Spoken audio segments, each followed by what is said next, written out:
नमस्कार। धर्म की जय हो, अधर्म का नाश हो, प्राणियों में सद्भाव हो और विश्व का कल्याण। किंतु धर्म की जय और अधर्म के नाश के लिए आवश्यक है कि यूरो अमेरिकन ब्लॉक ने एकेडमिक्स के नाम पर जो भीषण झूठ परोसा है, उसको हम बौद्धिकता से, उन्हीं के तर्कों से, उन्हीं के साक्ष्यों से नष्ट कर दें। हमारे जो एडिशनल साक्ष्य हैं, उन पर तो चर्चा हम सदा कर ही सकते हैं। तो आज जो मैं विषय ले रही हूँ, मैं प्रयास करूंगी 30-30 मिनट के 8-10 छोटे-छोटे कैप्सूल नुमा वार्ता कर दूं। तो सबसे पहले इस झूठ को नष्ट भ्रष्ट करने का काम मैं शुरू करूंगी इस पुस्तक से। यह एक अति प्रसिद्ध पुस्तक है, एंगस मैडिसन की द वर्ल्ड इकोनॉमी। ये 2 वॉल्यूम है। एक पहला वॉल्यूम है अ मिलेनियल पर्सपेक्टिव और दूसरा वॉल्यूम है हिस्टोरिकल स्टैटिस्टिक्स। दोनों वॉल्यूम एक ही में बंधे हुए हैं। ये ओईसीडी का पब्लिकेशन है और 1999 वगैरह कभी ये छपा था। मैं देख के बता रही हूँ आपको। इंडियन एडिशन 2007 का है, लेकिन ये छपा है 2006 में, ऐसा दिखा रहे हैं। और इसमें 2000 तक के आंकड़े या 1998 तक के आंकड़े दिए। इसके पुस्तक को भारत में अत्यधिक उद्धृत करते हैं, भारत के पक्ष में। और पुस्तक उद्धृत करने वालों ने शायद पुस्तक देखी भी नहीं है। देखी है तो मैं निश्चय से कह सकती हूँ, पढ़ी नहीं है। 10, 20, 50 ने जो पढ़ी है वो समझी नहीं है। जिन्होंने समझा है उन्होंने बोला नहीं है, कम से कम मेरी जानकारी।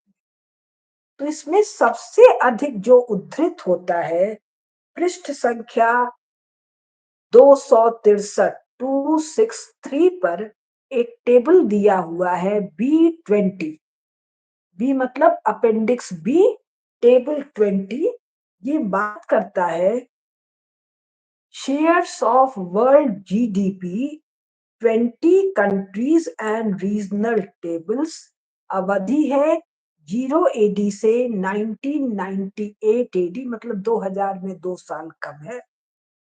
परसेंट ऑफ वर्ल्ड टोटल, इसकी बड़ी चर्चा है। और कमाल की बात है, चर्चा की जाती है भारत के पक्ष में।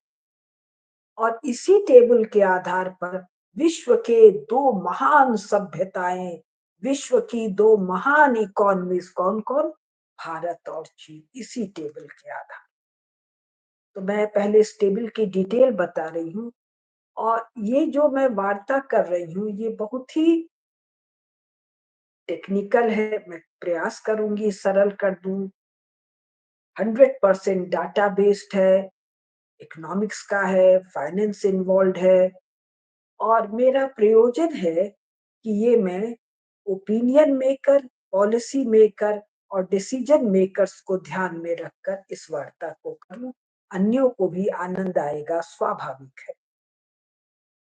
तो इस टेबल पर ऊपर लिखा है चाइना, नीचे लिखा है इंडिया, और आंकड़े दिए हैं कि 0 एडी से 1000 एडी तक अंदाजन भारत 32.9 यानी 33% वर्ल्ड जीडीपी का कंट्रीब्यूशन करता था। बहुत वाहवाही मचती है इस पर। फिर ये धड़ाधड़ लगातार गिराता जा रहा है। एंगस मेडिसन क्या, 32.9 से 28.9, मोटा मोटी पॉइंट हटा के हम बात करें, 33 से 29, 29 से 24.5, 24.5 से 22.5, 22.5 से 24.5, फिर 1820 में लाकर 16% कर देता है वर्ल्ड जीडीपी का। 1870 में 12.2 डिग्री कर देता है, 2% कर देता है। और 1913 से तो एकदम हटा के 3.1 तक ले आता है। लेकिन इसी के साथ जो ये झूठ, ये भी आंकड़े झूठ है, और ये मैं एंगस मेडिसन और अन्य यूरोपीय ऑथर्स, मेन स्ट्रीम ऑथर्स के आंकड़ों से ही दिखाऊं। इसी के साथ चाइना को वो शुरू करता है 0 एडी से 1000 तक 26.2, भारत से कम। 1000 एडी से 1500 एडी तक 22.7, भारत से कम। और 1500 एडी में धड़ाक से भारत से जरा सा ज्यादा, 1600 एडी में और ज्यादा, 1700 एडी में दोनों को गिरा दिया है लेकिन भारत से कम, और 1820 में भारत से दुगुना, भारत को 16 और चाइना को 32.9 कह रहा है। और फिर 1870 में भारत को 12.2 और उसको 17.2 बता रहा है। 1913 में भी भारत से ज्यादा, 1950 में भी भारत से ज्यादा, 1973 में भी भारत से ज्यादा, और 1998 में तो भारत से दुगना बता रहा।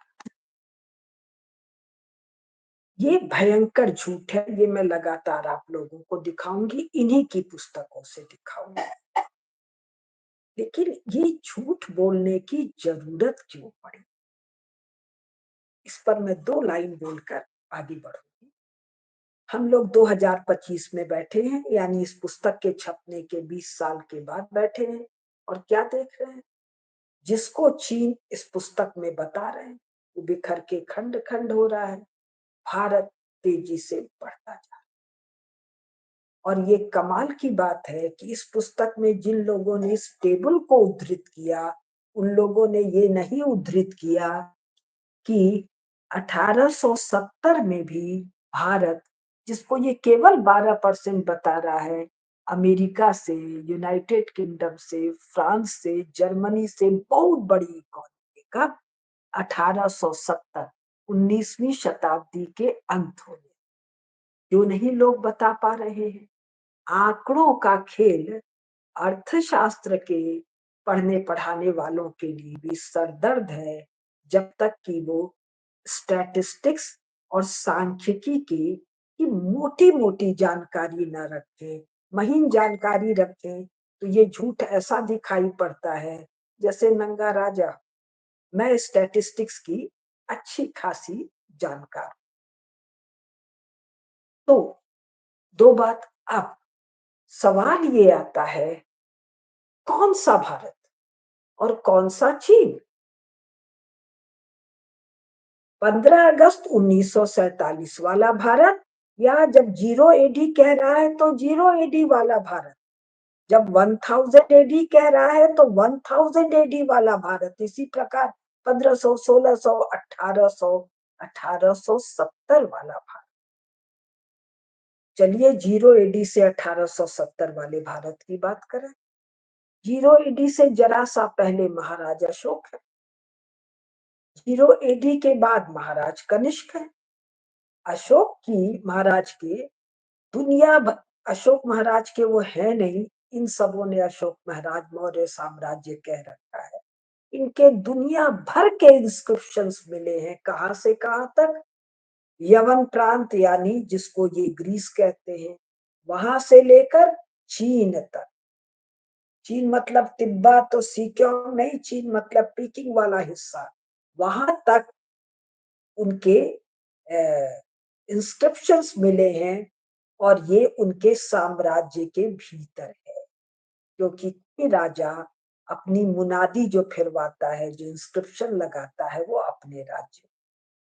अब आ जाइए 1860 1870 तक। 1870 तक अफगानिस्तान तो भारत है, पाकिस्तान भी 14 अगस्त तक भारत है, 14 अगस्त 1947 तक। मैं 1870 की बात कर रही हूँ। 1870 में बांग्लादेश भी भारत है। 1870 में तिब्बत कश्मीर महाराजा का अंग है। 1870 में अभी ग्रेट गेम की शुरुआत हो रही है, प्रारंभ हो रहा है। अब ये थोड़ा टेक्निकल है, इन सब चीजों को मैं बाद में समझा दूंगी। ग्रेट गेम के माने क्या? रूस उतर रहा है, क्यों उतर रहा है कि साहब ये इंग्लैंड और फ्रांस वालों ने दुनिया भर में पसर गए, हम लोग को भी जहां खाली जगह मिले हम भी पसरे। और ये मॉस्को से बढ़ते बढ़ते कहां तक आ रहे हैं, ताशकंद तक बस आ रहे हैं। कोई बड़ी आर्मी वार्मी लेके नहीं आ रहे हैं, क्योंकि ये जो पूरा का पूरा क्षेत्र है 1870 में अभी रेल वेल नहीं बिछी है, दुर्गम है, भयंकर पहाड़ियां हैं, भयंकर बर्फ है। बहुत आवाज हो रहा है यहाँ पे। बहुत दुर्गम, बहुत बड़े बड़े बर्फ, उसका सबका मैं वर्णन सुनाऊंगी। तो 1870 तक आज के जो 5 स्थान हैं, Uzbekistan, Kazakhstan, Turkmenistan, Tajikistan, Kyrgyzstan, पांचों भारत। तिब्बत भारत है। सीक्योंग तो 15 अगस्त 1947 तक भारत है। नाना, अक्टूबर 1949 तक भारत है सीक्योंग, जहां उइगर समस्या चल रही है। सीक्योंग का अर्थ ही है न्यू फ्रंटियर। ये न्यू फ्रंटियर किनका था? मांचू राजाओं का, जिसका गुलाम था चीन, जिस मांचू साम्राज्य को उखाड़ने के लिए सन येत सेन और चांग काई शेक लगे थे। यूरोपियंस के अनुसार उनका 1911 तक साम्राज्य है, और उन्हीं एलाइड और एक्सिस पावर में, एलाइड पावर के अनुसार उनका राज्य 1911 तक है, और एक्सिस पावर के अनुसार उनका राज्य 1933 या 35 तक है। किस पर? चीन पर। चीन गुलाम है मांचू का। तो ये सीक्योंग मांचू साम्राज्य का न्यू फ्रंटियर है। अक्टूबर 1949 में माओ को पावर दिलाते हैं कौन? इंग्लैंड, इंग्लैंड, अमेरिका, फ्रांस और सोवियत रूस मिलके, या बल्कि कहूँ ये स्टालिन, चर्चिल, रूजवेल्ट और बाद में ट्रूमैन, ये मिलकर पावर हैंडओवर कराते हैं चांग काई शेक को भगाकर माओ को। और अक्टूबर 1949 के बाद सीक्योंग, नेहरू भारत के पार्लियामेंट के द्वारा या उसके बिना माओ को हैंडओवर करते हैं, चीन को नहीं हैंडओवर।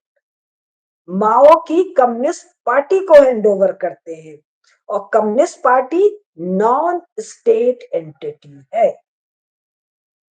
पीएलए यानी कि people's liberation army, people's communist party की, चाइना की जो कम्युनिस्ट पार्टी है उसकी आर्मी है, स्टेट फोर्स नहीं है। इसका क्या अर्थ है? जो मेरा टारगेट ऑडियंस है वो समझ रहा है, बाकी के लिए मैं समझा। तो एंगस मेडिसन ये भारत के जो आंकड़े दे रहा है, वो किस भारत? 14 अगस्त को गोरों ने, यानी अंग्रेजों ने मनमानी ढंग से एक पार्टीशन किया।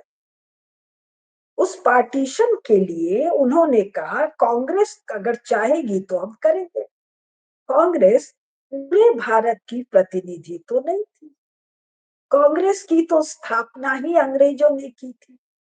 और मैंने पूरा भाषण किया है, जहां तक मुझे याद है, धर्म मीमांसा पर। कांग्रेस प्रेसिडेंट फाइल से कितनी बार यूरोपियन है और ब्रिटिशर्स के एजेंट कांग्रेस के प्रेसिडेंट हैं, और लगातार कसम खा रहे हैं साम्राज्य के प्रति निष्ठावान होने की, और गॉड सेव द किंग गाना गाने की। वो उस कांग्रेस पार्टी के भी वर्किंग कमेटी ने पार्टीशन का प्रस्ताव सर्वसम्मत से रिजेक्ट कर दिया था, और गांधी जी ने जाकर पलटवाया। अंग्रेजों ने दूसरी बात कही थी कि हम सत्ता सौंपेंगे उनको जिनसे लिया है, लेकिन सत्ता सौंपी कांग्रेस को, कांग्रेस से तो लिया नहीं। 1885 में कांग्रेस बनी है, विक्टोरिया के डिक्लेरेशन के बाद बनी है, 1860 के 25 साल बाद बनी है। तो भी कहा हम उसके अध्यक्ष को देंगे, कांग्रेस वर्किंग कमेटी ने नेहरू को तो एक वोट नहीं दिया। तो फिर गांधी जी जाके वो फैसला पलटवाते हैं, नेहरू को अध्यक्ष बनाते हैं, और नेहरू अध्यक्ष बनकर क्या काम करते हैं नेहरू गांधी एंड ट्रियो?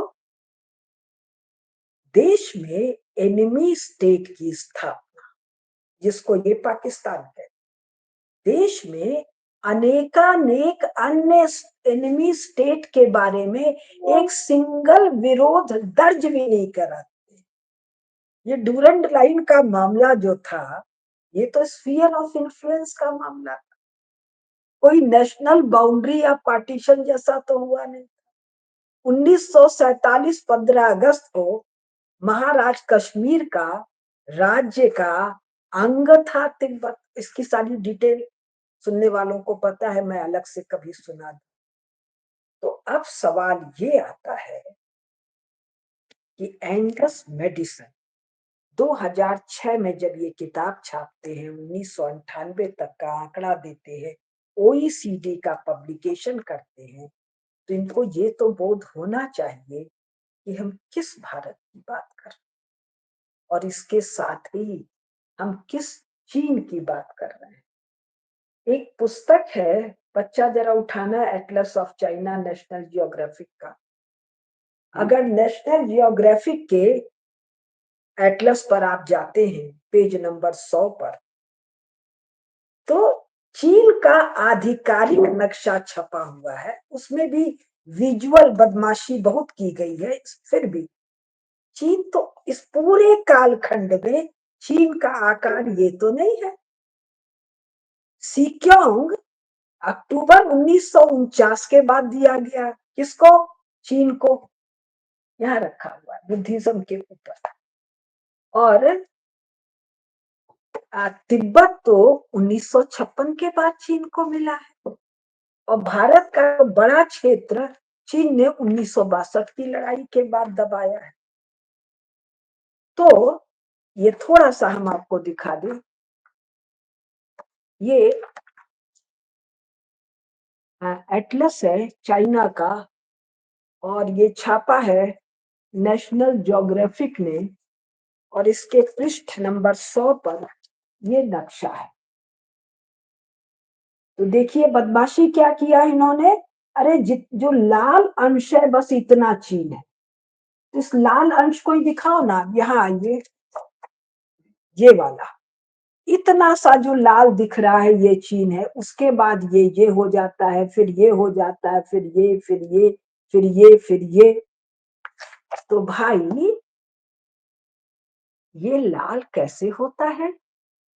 जब नन्हा सा जो चीन है, जो मैंने अभी आपको दिखाया, पीकिंग के पास और वांगो नदी के ऊपर, ये वाला।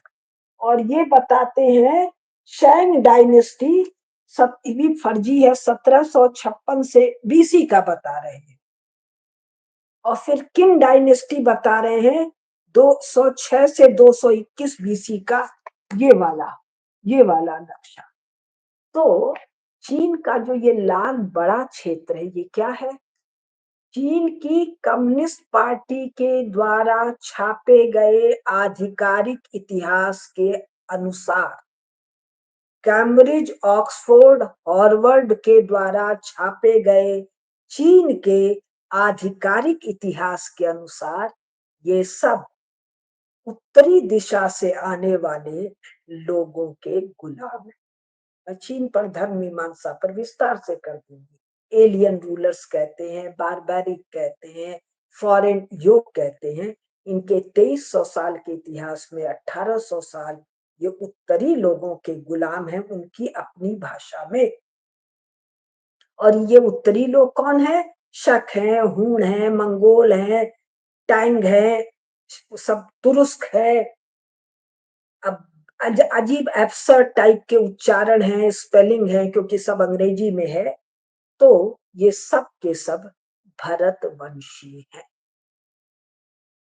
ये सब भरतवंशी का मतलब ये संपूर्ण चीन का जो क्षेत्र है, ये हम भरतवंशियों के अधीन है, हमारे साम्राज्य का अंग है। कब तक? 1911, या मांचू लोग जो है, या 1933, और लगातार वहां से भारत ट्रिब्यूट आता रहा है। महाभारत को जाकर देखिए तो ये चीन जो नन्हा सा चीन है ये भारत का करत देश है। तो अब जब हम एंगस मेडिसन पर आते हैं, कौन सा चीन भाई?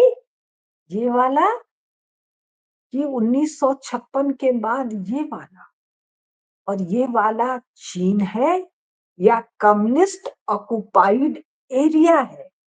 ये एक नेशन स्टेट है कि नॉन स्टेट प्लेयर का इलीगल ऑक्युपेशन है अंतरराष्ट्रीय नियमों कानूनों के तहत?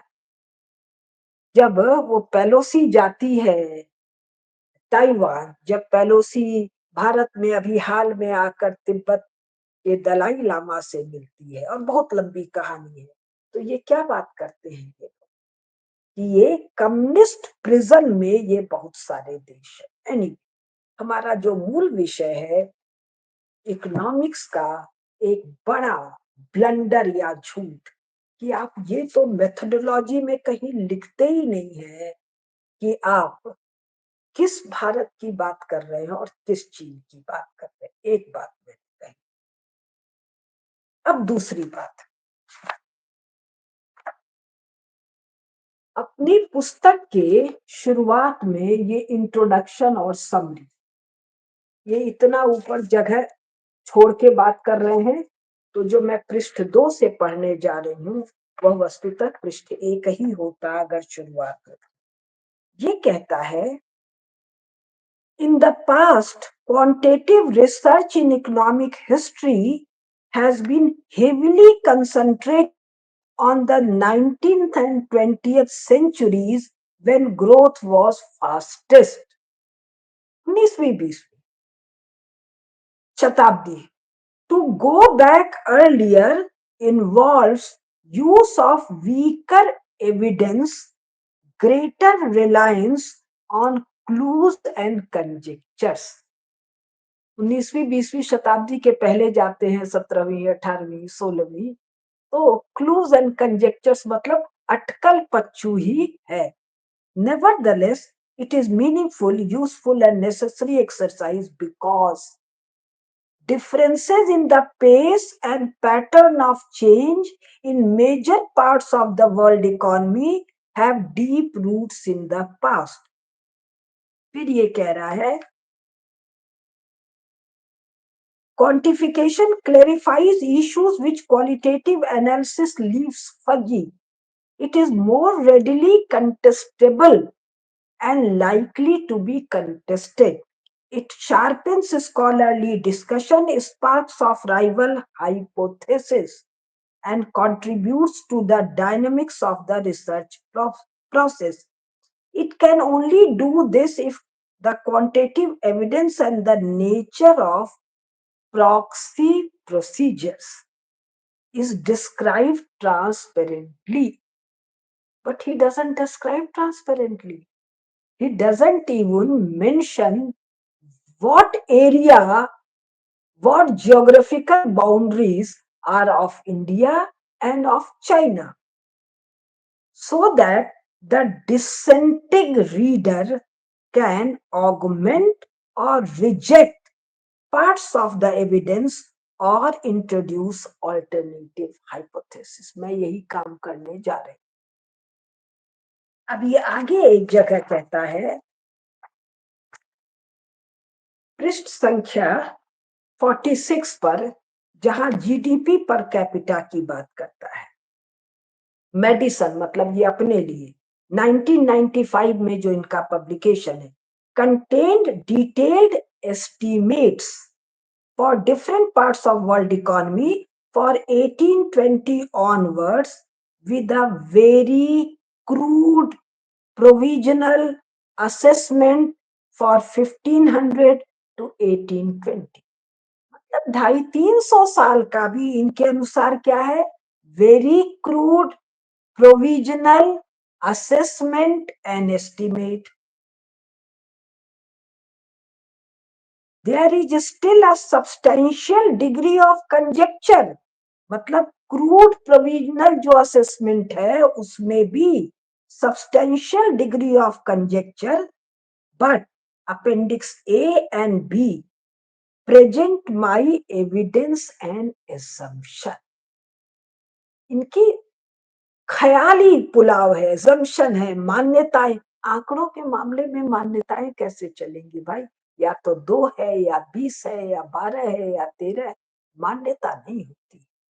As transparently as possible so that critical reader can easily modify, adjust or augment my results where they find them open to question. And exactly this is my task.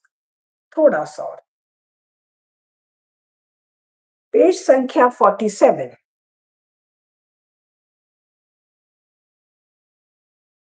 इसमें 2 paragraph बहुत काम के हैं, लेकिन वो चीन और भारत से रिलेटेड नहीं है, इसलिए मैं एक बार छोड़ रही हूँ।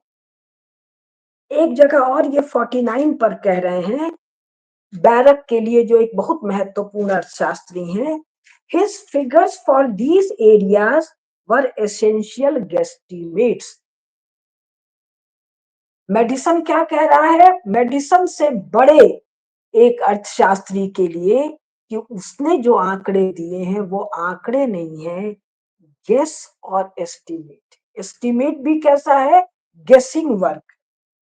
Barak consistently took the position that the third world has been impoverished by the rich countries, and he was in fact fabricating ammunition for this hypothesis।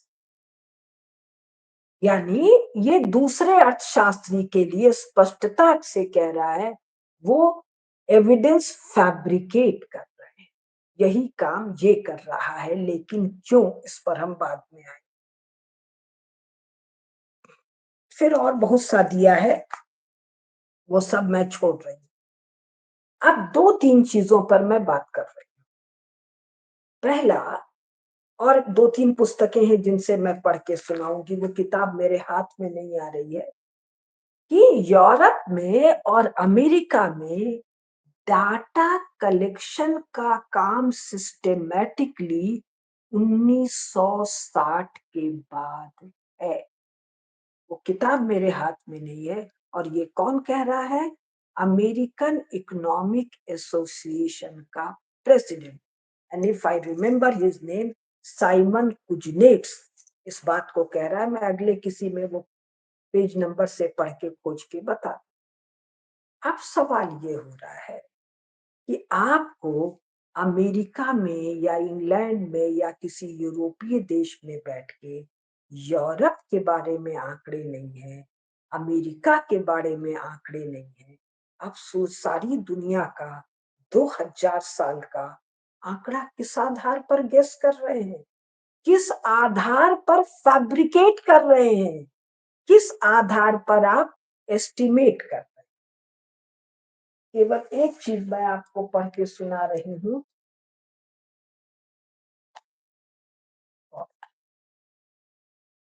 इस पुस्तक से, the wealth and poverty of Nations, David lands. ये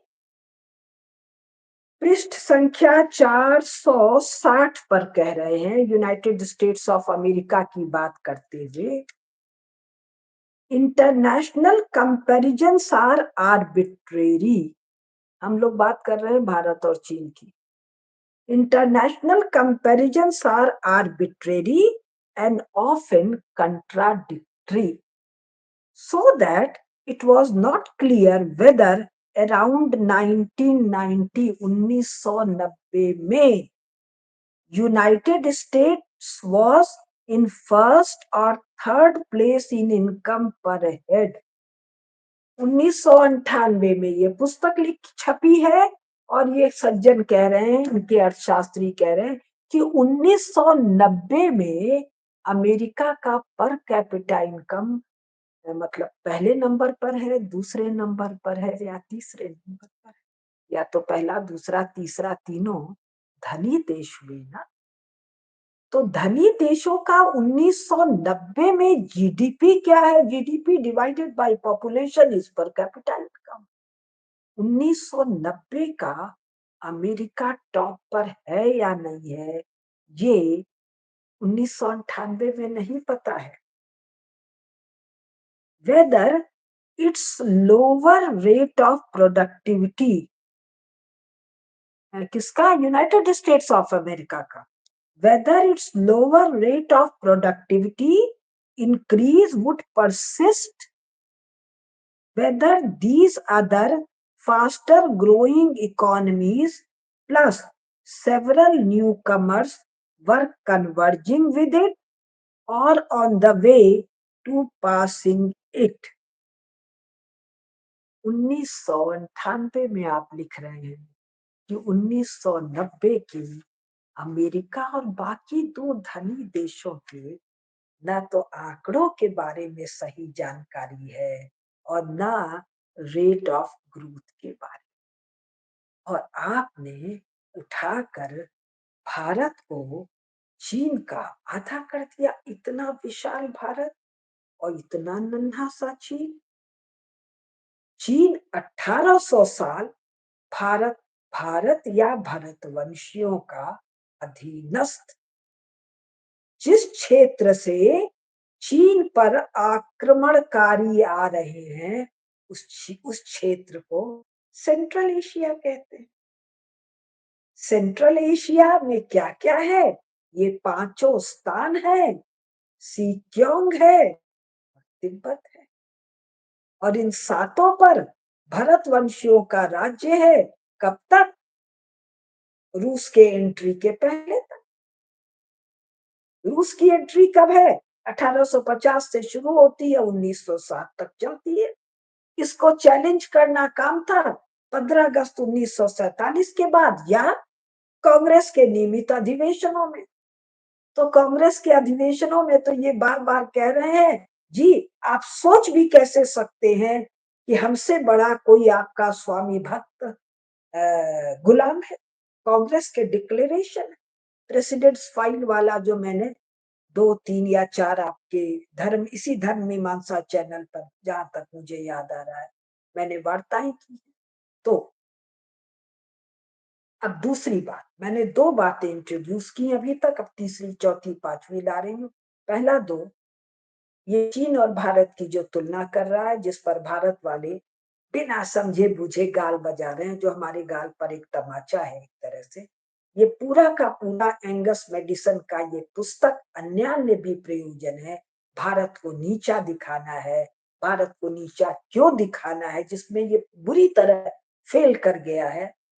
हाथी को कपड़े से ढक के नेवले से छोटा बनाना तो फेलियर वाला एक्सरसाइज होगा ही। खैर, तो मैंने 2 चीजें इंट्रोड्यूस की। एक, तुम्हारे अपने अनुसार तुम्हारे पास आंकड़े है ही नहीं। कहाँ के नहीं है? अमेरिका और यूरोप के नहीं है। अभी इस पर विस्तार से जब हम बात करेंगे तो बताएंगे कि यूरोप की हालत क्या है वगैरह। तो भारत और चीन के आंकड़े तुम्हारे पास कहाँ से आए? और दूसरा, भारत की राजनीतिक सीमाएं क्या है और भारत की चीन की राजनीतिक सीमाएं क्या है? सीमाएं राजनीतिक, कल्चरल वल्चरल की बात मैं नहीं कर रही। तो आज का वार्ता मैं यहाँ पर रोक रही हूँ। अगली वार्ता में मैं अन्य पक्ष आपके सामने ला